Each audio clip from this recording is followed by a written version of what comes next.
তো hello' welcome back to my YouTube channel insider Assam. আপোনালোকে গম পায় যে অসম চৰকাৰে ৰিচেণ্টলি এটা আঁচনি লঞ্চ কৰিছে, য'ত আমি ৰেচন কাৰ্ডত আগতে পাইছিলোঁ চাউল, এতিয়াৰ পৰা দালি, চেনি আৰু আপোনাৰ নিমখ পাম। তো তেনেকুৱা মৰ্মে মই উপস্থিত হৈ গ'লোঁ এখন গাঁৱত, য'ত মানে মোক এজ এ কৰ্ডিনেটৰ দিয়া হৈছে DC অফিচৰ পৰা। চ' সিহঁতে মোক বহুত ধুনীয়াকৈ ৱেলকাম কৰিছে আৰু গাঁৱৰ মানুহখিনিয়ে বহুত সহযোগিতা কৰিছে। চ' DC অফিচৰ পৰা এটা ইনষ্ট্ৰাকশ্যন দিয়া হৈছিল যে গাঁৱৰ মানুহখিনিক এনেকুৱা বুজাই দিবা আৰু এনেকুৱা কৈ দিবা।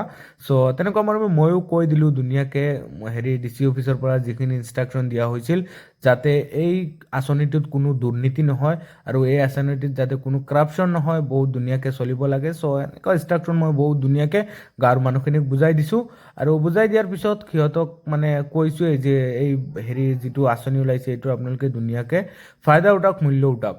চ' তেনেকুৱা আৰু মই দেখুৱালোঁ আপোনালোকক চাৰিও ছাইডত এটা সৰু ব্লগৰ জৰিয়তে, মিনি ব্লগৰ জৰিয়তে। চ' চাওক না, মানুহখিনি আহিছে আৰু ময়ো বহুত ধুনীয়াকৈ ইয়াতে ৰখি গ'লোঁ। আৰু এইফালে যদি মই দেখুৱাওঁ আপোনালোকক, মিটাৰটো অন কৰি 2-এজন মানুহক এই যিটো আঁচনিৰ দালি আৰু নিমখ চেনি আছিল সিহঁতক ধুনীয়াকৈ কৰাই দিলোঁ। চ' এই আছিল এটা ভিডিঅ'।